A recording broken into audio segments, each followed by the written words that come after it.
What is up, you motherfuckers? Finally back for UFC 273. Quick recap, UFC Columbus. I went, it was awesome. Crowd was cool. Great fights, great finish. Curtis Blades got it done. Chris Dawkins got that one wrong. Wanted to take the shot. Not too mad about it. The only other one notable, Matt Brown, but it was close, and I thought he'd have the hometown advantage, and I learned that they don't always, in close fights, get that hometown rub. So, lesson learned. Anyway, we had a week off, so I'm looking forward to getting to it. 273, obviously, you got Volkanovski taking on Korean Zombie. The title fight nobody asked for, but I'm still going to watch it. And then Aljamain Sterling taking on Peter Yan for the true bantamweight title, the rematch everybody asked for. Can't wait for that. And then you got Khamzat Chimaev taking on Gilbert Burns. Make or break for Khamzat, man. And, it's going to tell us a lot about him in that fight. I'm very excited for it. All right, let's get into the damn thing. First fight on the early prelims, at 135 bantamweight, Julio Arce taking on Daniel Santos. Arce took on Song Yadong in his last fight. In the first round, he circled a cage just to avoid the hooks of Yadong, but then he starts moving in and out, but he's not able to land his jabs, and then he gets tagged. Song Yadong would rush forward and hit him whenever he tried to come in. Then the second round, he starts pumping jabs in the pocket, but they're too short, can't quite reach Yadong. But then he gets blitzed, but he lands a jab, but then he eats a head kick and just gets TKO'd from there because Yadong's a monster. So, good try from him. And then Daniel Santos took on Henrique Fantini, his last fight outside the UFC. This is his UFC debut. In the first round, he stalks forward, eats some jabs, but he's able to get the clinch, and then he lands some knees to the body, and he's able to keep the underhook in the clinch. Good position there. But then he lands some hooks on the inside, and then he stalks forward, landing some overhands, a little sloppily, but then he's able to stuff the double, and then back on the feet, gets the knockout with the spinning back kick. Pretty impressive. Santos plus 155, Arce minus 180. This is a tough one here, first fight of the night. I like what I saw out of Santos, but I don't know. Arce's got the experience. How's he going to look in the later rounds? Arce didn't make it that far either in the rounds, but it's relatively close, and first fight of the night. And then, not an official stat, but I've noticed first fights of the night, usually the favorite gets the win. So my pick here is Julio Arce. Fingers crossed. Don't know too much, to be honest with you. Second fight of the night at 115, women's strawweight. You got Pierre Rodriguez taking on Kay Hansen. Rodriguez took on Velisca Machado, her last fight. In the first round, she lands some straight rights in the pocket exchanges. She lands a right hook on the inside, and then she follows it with a nice 1-2. And then she hits a blast double whenever she gets pressed forward, lands a combination, and breaks out when she breaks off the clinch. Second round, she lands a straight right inside the pocket. And then follows it with a combo, gets right in her face, and then she gets pressed from range, but she's able to shoot the double, turns to a clinch on the fence, and then she's able to reverse the clinch on the fence. And then in the third round, she eats some straight rights in the pocket. She gets pushed back and clinched, but then she's able to land a right hook in the pocket, but then she gets clinched again, but then she's able to get the double off the fence, and then she lands some knees in the clinch and is able to get the trip and then get the mat return and keep control for the rest of the fight, which is really nice to see. Looking for that. And then Kay Hansen took on Jasmine Jasudavicius. Her last fight, excuse me, I'm sorry if that was wrong. In the first round, she fainting, and then she gets the body lock against the fence, and then she slips inside. She lands a short hook, and then she backs out of range. Then she lands a left hook to the double, and then she gets a clinch on the fence, but she gets taken down with the trip toward the end. And then in the second round, she catches a kick, and she's able to get the takedown, but then she gets swept. Jasmine's able to push off the fence because Hansen's going for the mount. She's a little too high. And then she eats some elbows from half guard. And then she's able to work her way back up to the feet. She's able to dip the straight shot, and she's able to double to the fence. But her clinch gets reversed, and then she gets taken down with a back trip by Jasmine. And then in the third round, she comes in from range, lands some overhands, and then she lands some check left hooks. And I thought Hansen looked pretty good. Little slow to get moving in the first couple rounds. Third round, I thought she looked pretty good. Kay Hansen minus 110. Pierre Rodriguez minus 110. Pick 'em. Kay Hansen, I don't know. I thought she looked good. I thought she had potential. She's young. She's going to come back, get better. Relatively close fights, competitive fights. I'm going to go with Kay Hansen here. Why not? Okay. The co-main event of the early prelims at 185 men's middleweight. You got Anthony Fluffy Hernandez taking on Josh Fremd. Josh Fremd from the Pittsburgh area, wrestled at Connellsville. Pittsburgh zone. Been waiting a long time to have prospect from Pittsburgh be able to do really big things in the UFC. And, let's take a look at it. Josh Brem stepping up on short notice. You know, whole big thing with the 2 fights at 185. Gastelum pulled out, but, you know, let's see what happens. Anthony Hernandez took on Raquel Vieira's last fight last February, so over a year layoff. In the first round, he gets pressed and taken down off the fence, and then he's in half guard, and then he gets his back taken, but he turns in and gives up mount instead. Kind of smart Vieira, expert submission artist.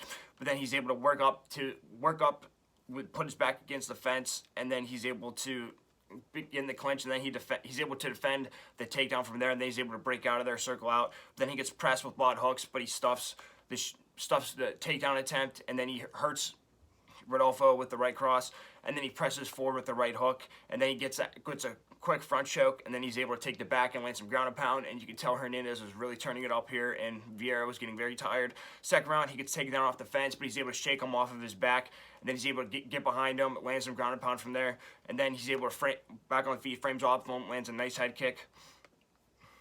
And then he lands some elbows in the clinch, and then he forces a bad shot from Vieira, and then he gets the guillotine submission. Beautiful. Vieira was very tired, and Hernandez capitalized on it, and, you know, it's great. Josh Brem took on Joel Bauman. Dana White's looking for a fight. This is his UFC debut. In the first round, he eats a right cross at range, but then he comes inside, and then he gets eaten with a 1-2 and then a blitz. But then he lands a jump knee to a clinch on the fence, and then he stalks forward, but then he eats some leg kicks as he's coming forward. But then he presses with the right cross, and then he lands a jab from range. And then he lands a jab and a right hook, and he's able to get around his back standing, not able to complete the takedown, but obviously there. And then in the second round, he starts pressing forward with the leg kicks, and then he backs out of range of the blitz from Bauman. Gets out of there, circles out, starting to get his timing here, and then he goes forward, lands a 1-2, and then he gets around his back, gets a mat return, rear naked choke, no hooks, and then Bauman turns, and then he gets able to slip one hook in and gets a rear naked choke submission, finishes it perfectly, almost finished with no hooks, and he slips that hook in. Just finished the job, and great performance from him. A little adversity in the beginning. Josh Brem plus 165, Anthony Hernandez minus 195. Everything stacked against Josh Brem here, but you know, we hear crazier stories of people taking short notice fights. A little less than 2 weeks notice, and you know, he's Pittsburgh tough. Wrestled in high school. Pittsburgh, very great wrestling area, if not the best. He's tough, and I might be a little biased here, but you know, I can see it, and I like the plus money, plus 165. My pick here is Josh Brem. Sorry, guys, messed up the order here a little bit. Some fights got shuffled around, obviously. The real main event of the early prelims is at 265 men's heavyweight. You got Alexei Bokonstrictor Oleinik taking on Jared Vanderaa. Oleinik took on Sergey Spivak his last fight. In the first round, he presses forward with the overhand to the fence, gets clinch on the fence, then he lands some looping hooks, but he eats some straight shots from Spivak, and then he lands some overhands, and he gets around the back, and he pulls him down, gets the hooks in, transitions to full mount. Then in the second round, he stalks forward, swings the overhands, but he gets countered, and he gets in the clinch, and then he pulls guard, horrible move. But then he gets put in an anaconda from Spivak, which he didn't need to do. Bad IQ from Spivak because he was winning on top. But then he gets on top and gets a scarf hold attempt. Could have possibly stole that round. Then in the third round, he walks into some straight combos from Spivak, but he shoots a double on the fence, but he gets stuffed, and then he presses with some straight shots, and he's able to get the clinch. Then his single attempt gets stuffed, and Sergey is able to get on top, get half guard, and just kind of beat him up. And then Jared Vanderaa took on Andrei Arlovsky his last fight. In the first round, he eats some shots as he's trying to get inside, gets the clinch to the fence, eats overhand right at range. In the second round, he closes the distance, gets the clinch to the fence, then he walks into straight right, but he lands some counter hooks back, and then he's able to duck the straight shot from Arlovsky, and he's able to get the body lock. Can't do much with it, though. Then in the third round, they're in a pocket exchange, and he's able to get the clinch, take it all the way to the fence. Then he lands a lead left hook in the clinch. Lead left hook transitions to the clinch, kind of his move, kind of trying to wrap Arlovsky up, slow him down a little bit. You know, relatively close fight for Vanderaa, you know how those fights go, a little slow, a little boring, but Jared Vanderaa minus 115, Alexei Oleinik minus 105, tough one. Two heavyweights that are on their way out, to be honest, but I think Oleinik's a little smarter. If he doesn't try to pull guard, I don't know if he'll catch Madeira in anything, but I like him. His striking's not that terrible. I think his conditioning will hold up. Line's pretty even, so my pick here is Alexei Oleinik. On to the main event of the early prelims, 170 men's welterweight. Mickey Gall taking on Mike Malott, UFC newcomer. Mickey Gall took on Alex Morono his last fight. First round, bounces at range, walks into some straight shots from Morono, walks into a jab, gets dropped with a jab. Second round, he presses, lands some left-right hooks on Morono. Then Morono keeps the jab and keeps Mickey from getting on the inside. And then his double gets stuffed and eats a check left hook in the pocket. Third round, eats a 1-2 at range. Then he presses forward with a jab, but he misses the right cross. And Morono just basically kept him at bay with the jab. And he had trouble getting in most of the fight. And then Mike Malott took on Shaman Motriski from Dana White's Contender Series. First round, presses, misses the 1-2. Shaman shoots the double, and then he's able to get the high elbow guillotine and submit him in like 38 seconds, so pretty impressive. Before that, outside the UFC, took on Solomon Renfro. First round, he gets pressed, eats hooks to the body and the head, and he gets rocked for a little bit. But then he lands a straight right off of Renfro's leg kicks, and he drops him. And then he gets a rear naked choke submission with no hooks, and that's that. Just jumps on it. Mike Malott, minus 180. Mickey Gall, plus 155. Tough one. I like Malott. I don't know why. Mickey Gall, just unimpressive. Respectfully, I don't know, man. I got a feeling about Mike Malott. I think he can make a name off of Mickey Gall. He's powerful. He's coming in brand new. And then quick extra bet over 2.5 plus 155. I don't know. It's plus money. Take it. Okay, on to the first fight of the regular prelims at women's 135, women's bantamweight. Aspen Ladd taking on Raquel Pennington. Aspen Ladd took on Norma Dumont in her last fight up at 145 because Aspen Ladd has weight issues. First round, she stalks at range, but then she eats jabs coming in. Doesn't do much, really. Second round, she eats some jabs, throws overhand, gets the clinch on the fence. Doesn't do anything with it, just keeps getting jabbed up. Third round, eats some jabs, gets a clinch to the fence. Her double attempt gets stuffed, and she gets clinched to the fence, so on and so forth. Basically, she literally did nothing that fight, but had a lot going on. Missed weight really bad the week before, had some health issues, so. And then Raquel Pennington took on Macy Chiassa on her last fight. In the first round, she walks into a 1-2, but then she lands a leg kick, and then to a body hook, and then straight right to the head. She gets in the clinch, lands a 1-2 on the break, and then she lands a jab to the body, and then a blitz, but she gets clinched to the fence, and she gets taken down with the underhook drag from Chiasson at the end of the round. Chiasson kind of stole that one. Second round, she eats a body hook, but she lands a left hook, and then she swings wild on the inside, and while she's chasing Chiasson, and then she lands a left to the body and then a right to the head, and then a Superman punch into a clinch, lands a 1-2 inside, gets the plum tie. Macy shoots a double, and then Raquel is able to get the front choke submission just like that on the fence. Chiasson had her head in her crotch, and then easy choke for Raquel. Raquel Pennington minus 180, Aspen Ladd plus 155. I've been going back and forth in this one. I was thinking Raquel Pennington. Watch a tape. I think it might be a close fight as it is. And then on top of that, Aspen Ladd's an underdog, and it's lower level women's MMA. I'm gonna go with Aspen Ladd underdog. Don't know why. Gonna do it. Okay, and then we got next up at heavyweight 265. You got Jorginho, Biggie Boy Rosenstrike taking on Marcin Tabora. Rosenstrike took on Curtis Blades his last fight. In the first round, he eats some jabs at range, but he looks to get inside with the throwing hooks. But then he gets taken down with the blast double at range, and then he gets put in side control. But he's able to stand up, use the cage, and a pretty good effort from Rosenstrike. And then in the second round, he eats some jabs at range, but then he lands a devastating jump knee whenever Curtis dips for that double. Doesn't rock him or anything, but it busts his eye open, almost shuts his eye completely. That's power right there. And then he steps in for a hook and gets doubled after that. Not the best ring IQ because he just defended that double. So, and in the third round, he eats a jab and a straight right at range. But then he steps in, lands the right cross, but then he gets blast doubled and he almost rolls through it, which is some good athleticism to see there. But Curtis is able to maintain top position, and he gets half card and just rides out the rest of the fight. Didn't take any significant damage though. So, and then Marcin Tabora, he took on Alexander Volkov's last fight, but before I took on Walt Harris, I think Walt Harris is more of a type like Rosenstrike, stocky, got a lot of power. So I look at the Walt Harris fight. In the first round, he eats a head kick as he's coming in, but then he gets pressed, eats a straight shot flurry from Harris, and then he gets rocked with left and right hooks.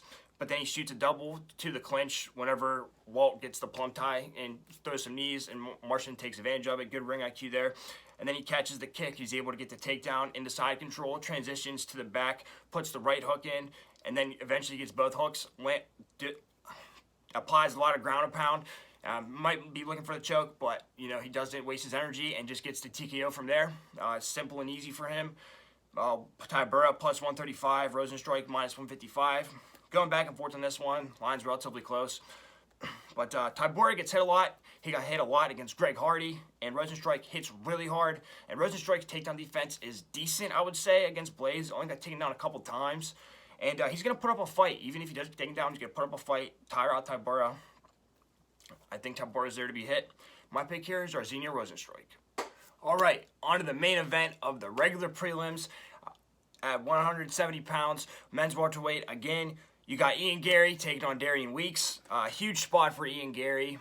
Make or break for him because he's a surging prospect. And Darian Weeks has a chance to spoil the party here. So Ian Gary took on Jordan Williams in his UFC debut. In the first round, he hits a jab off his leg kick, but then he circles out, eats some hooks in the pocket, gets clipped with right hooks at range, but then he lands a head kick of his own. Then he's able to dip under the straight shot, but then he gets clinched to the fence. But he's able to reverse, uses double underhooks, really good technique there. But then he eats a 1-2 with has his hands down, not a good look. But then he backs straight up when he gets hit. But then out of nowhere, at the end of the round, like 10 seconds left, lands a check right hook whenever Williams comes in, gets the knockout just like that. So the dude's got power, little adversity, got it done, shocks everybody. So then Darian Weeks, his last fight, he took on Brian Bam Bam Barberena. In the first round, he closes the distance with a clinch, and then he gets the trip takedown, but he's not able to hold Barberena down very long.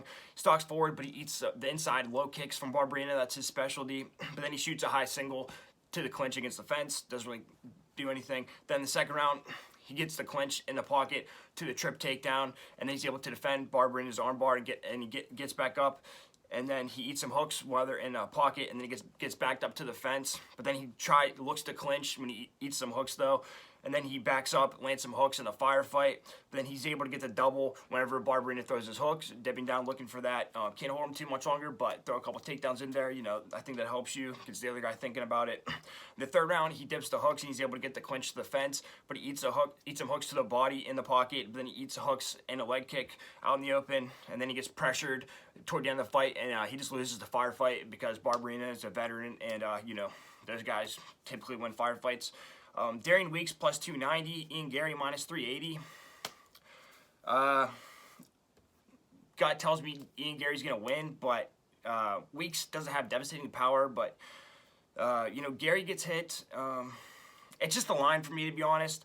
Plus 290, that's insane to me. And I'd rather lose betting Darian Weeks than lose betting Ian Gary. So my picks here is Darian Weeks. Extra bet over 1.5 minus 170. Not bad. Might play it. First fight of the main card, 155, men's lightweight, Vince from Hell Pichel taking on Marco Madsen. Vince Pichel took on Austin Hubbard his last fight. In the first round, he gets pressured, eats some leg kicks, but he backs up, but he comes in with the straight right. But then he lands a step-in left hook and then a leg kick, and then he backs out. So kind of sticking and moving there, getting a feel for the fight. Second round, lands some jabs in the pocket. He stuffs a double, lands a front kick, but Hubbard is able to grab it and get around his back. But he's able to shake him off his back. Really good defense there. But then back on the feet, he rocks him with the right cross in the pocket. Then he lands a straight right in the pocket, pumps his jab, circles, kind of sticking and moving, trying to pick his shots. Then he lands a knee to the head, but he gets taken down. But he's able to get to his feet relatively quickly, so that's a good sign. Third round, lands a right uppercut, left hook, and then follows it with a flurry. Then he gets doubled to the fence and dragged down to the mat. He gives up his back, but then he hits a sit-out. When on the mat, he's able to get out, and then he's able to get on the top, take advantage of the position, get back to the feet. And then he kicks his leg out, but then he gets taken down because Hubbard shoots a single off of that, but it's a very hard leg kick. But then he gets back to his feet again, and then he lands some mod hooks to end the fight, trying to put a stamp on it. Does everything he can to win. Tough, gritty fighter, God, I appreciate that. And then Marco Madsen took on Clay the Carpenter Guida his last fight. In the first round, he's pressed forward looking for that collar tie, Greco-Roman guy. Then he eats some hooks as he's coming in, and he gets rocked by Guida. Then he lands some knees in the clinch, and then a jab on the clinch break. Then he lands a jab into the collar tie against the fence, just trying to kind of slow Guida down. In the second round, his shot gets stuffed, and he eats some short hooks. Then he eats a leg kick, and he gets wobbled. And then he eats some hooks when he's coming in on the inside and backs up from there, and then he able to land his jab at range. Third round, he has some trouble landing his hooks, and then he eats some leg kicks from Guida. Then he eats a jab and overhand, standing at range, and then toward the end of the fight, he starts finding his jab a little bit more. Relatively close fight. I thought, very aggressive the first round. Slows a little bit as the fight goes on. Never really dropped off, but you can tell a little tired till the end of the fight there. Marco Madsen plus 105. Vince Pichel minus 125. And, these are two prospects that are relatively, don't have too many fights for Marco Madsen, and Vince Pichel, not that well known, had a great fight. Just looking to break open, and they have a big spot here. So, both guys are going to be hungry for this fight. Should be fun. Tough one, close line. I think Marco Madsen is going to get ahead in the early rounds, but I think after that, Vince Pichel is going to be able to stay at range, keep Madsen off him. Madsen, gets less takedowns as the fight goes on. I think Pichel is going to be able to light him up, land some hard shots. My pick here is Vince Pichel. Second fight on the main card. Big one here at women's strawweight 115. Mackenzie Dern taking on Tecia Torres. Mackenzie Dern looking for this win to get back into title contention. Tecia Torres trying to break out. All of her losses are against really good women, like best 4 in the weight class. So, she's just looking to prove that she belongs there. So it should be a good one. Both women are hungry. Mackenzie Dern took on Marina Rodriguez her last fight. In the first round, she stays at range, but she's too short with her 1-2s, can't really land. And then she presses, lands overhand right, and then she gets a clinch to the fence. But then she eats a right hook off the jab from Rodriguez. Then in the second round, this is her round for sure. Second round, she presses with the 1-2, gets the clinch. Then she does the same thing again, but she misses the throw. But then she uses the leg to get leg passes. She's able to get up, get side control, and then she gets around her back, kind of gets a crucifix armbar position, has an armbar with her knees, kind of pretty funky, and then she's able to transition to the back and then full mount and just hails down ground and pound. Really put a stamp on that second round there. Then in the third round, gets a little noticeably tired, but then she gets pressed, eats overhand right from range, but then she moves in and she eats some hooks from Rodriguez, and she's too short with her punches, can't land, and then she eats some hooks as she's rushing forward, because that's the only way she can get her to the ground. She just 1-2 rushes to get that clinch, and then she gets a clinch at the end, but then she eats some elbows from Rodriguez, and then, fourth and fifth round, more or less the same, and this is only a 3-round fight, so. And then Tecia Torres took on Angela Overtime Hill her last fight. In the first round, she circles out whenever Hill comes in, lands a blitz, and then she gets taken down. Her kick gets caught with this, and she's taken out with the single, but she uses the fence to get back to the fence. Gets up with a sense of urgency, and then she presses forward with the 1-2, and then a teep. Then she lands an uppercut, and then a flurry, and then she blitzes forward, but she eats kind of right from Hill, and that's kind of removed the blitz like that. Pretty effective for her in this fight. In the second round, she circles, lands some body kicks and combinations whenever she gets pressed by Hill. Then she lands a side kick, but she gets her back taken and pulled down to the mat by Hill. But she's able to work toward the fence again and get out. And then back on the feet, she lands some hooks whenever she gets put in a collar tie from Hill. Then in the third round, she's able to keep Hill off of her with a teep kick, lands a couple of those.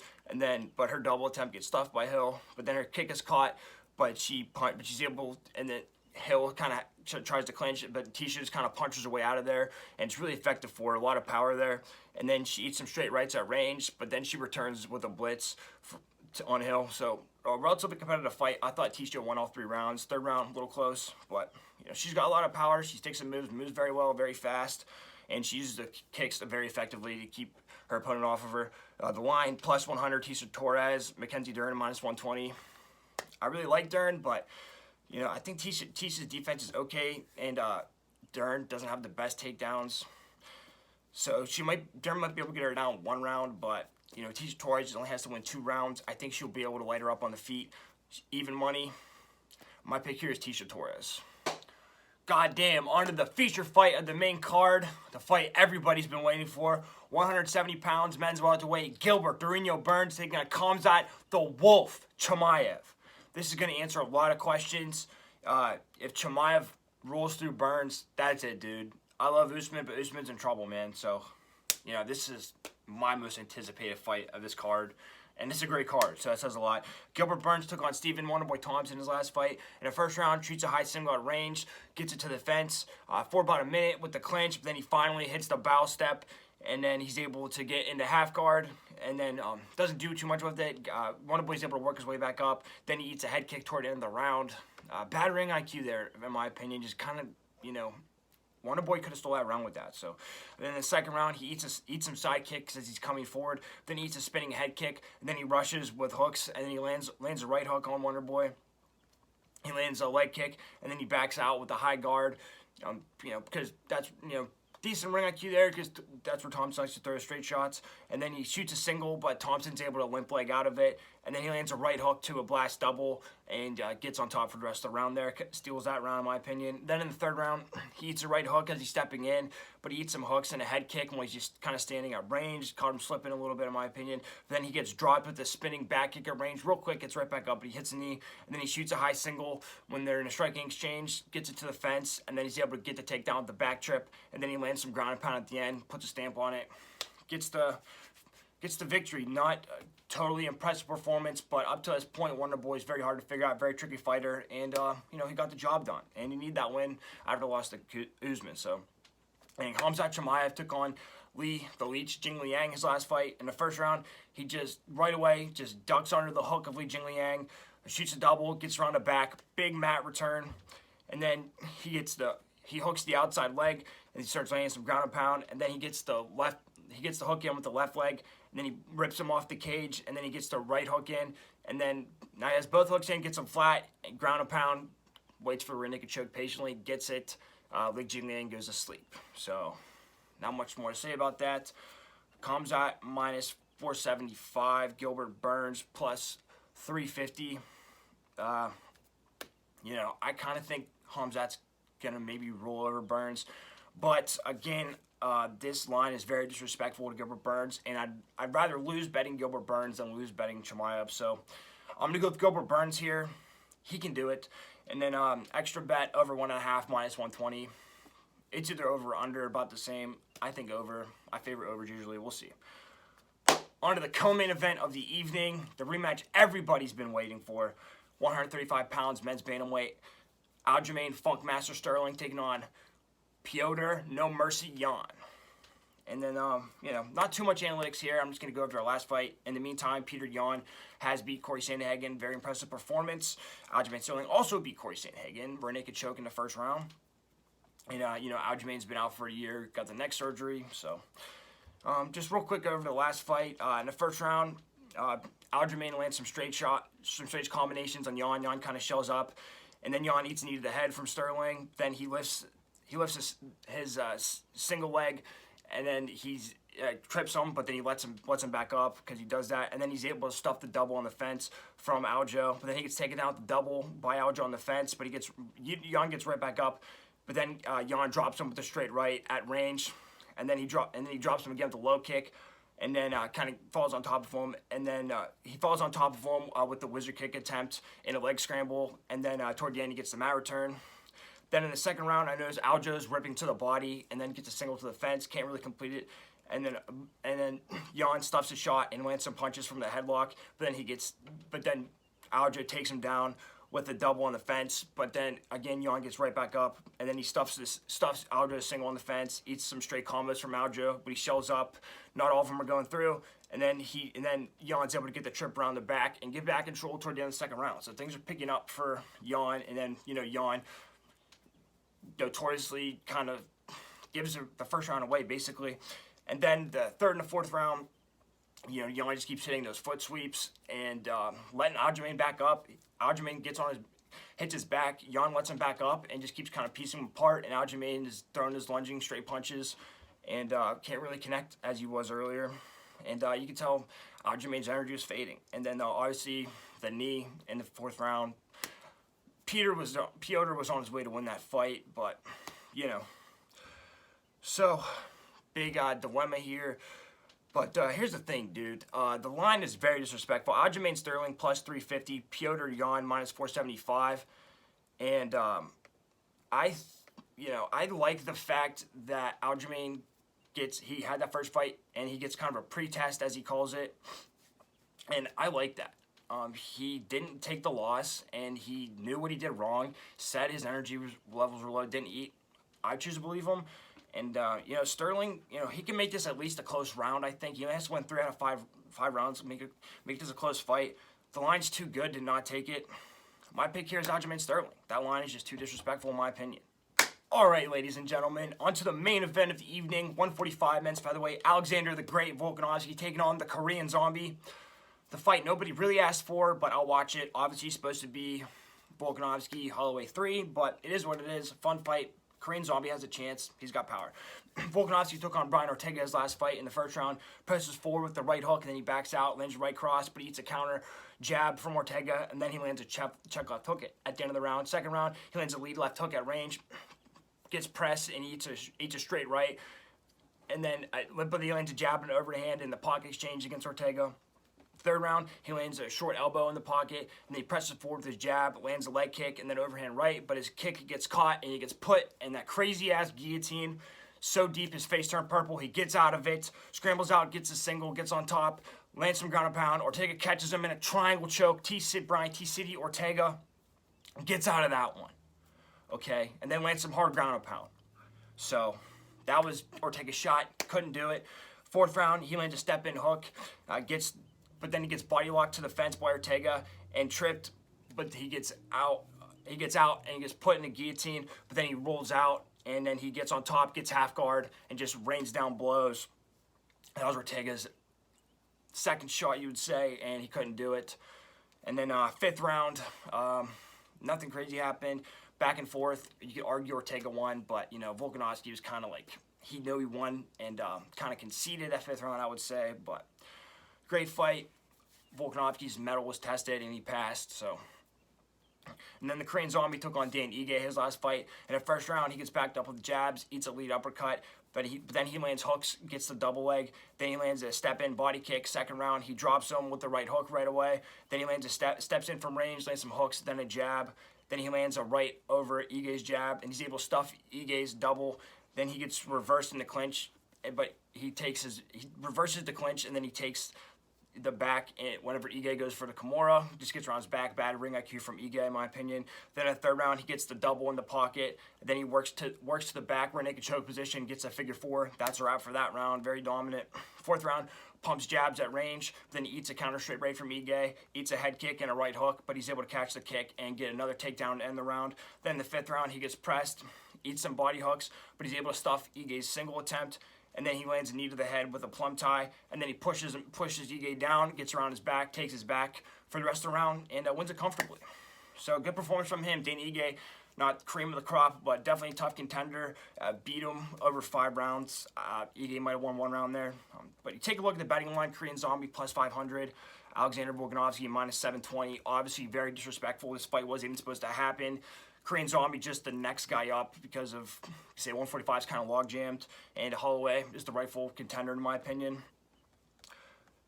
But Korean Zombie has a chance, but, they say he has a chance to knock him out, but he didn't knock out Dan Ige, so, I don't think it's going to happen.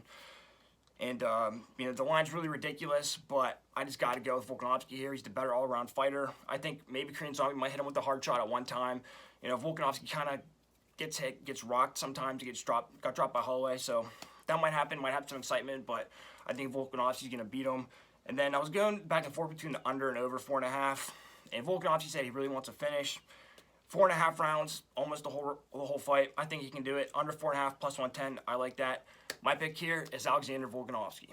All right, everybody, thank you for riding with me. I appreciate it. Been having some good weeks. This is a fun, exciting card. Lots of underdog spots I picked. Really risky, but hopefully they'll pay off. I'm excited. I want to see some violence, and I want all champions to retain their title, and I want to win some money. And but more importantly, I just want to see some good fights. What do you guys think? Got any questions? Got any parlays you're thinking of? Any bets you're thinking of? Leave a comment down below. Check the description. Instagram, Twitter, Snapchat, all that stuff. We'll do a place fight recap. Any questions you guys got, let me know. I'm here. Appreciate it, guys. Let's win this money, and let's see some violence.